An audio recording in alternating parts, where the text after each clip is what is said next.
Private गाडी MH45CL 2856 या गाडीवर प्रायव्हेटमध्ये महाराष्ट्र शासन हा जो बोर्ड लावला आहे त्याला परवानगी आहे का?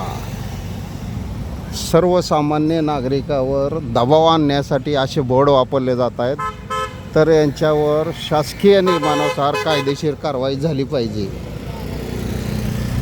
चौकात कुठेही अशा गाड्या लावून सर्वसामान्य नागरिकांना भीती घालण्याचा प्रयत्न चालू आहे.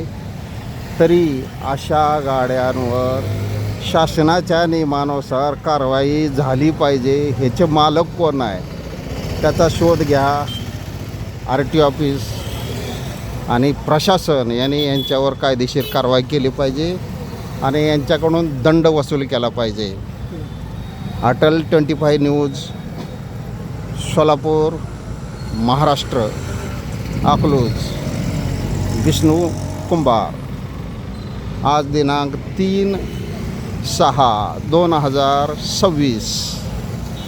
अशा मालकावर कायदेशीर कारवाई ही करण्यात आली पाहिजे.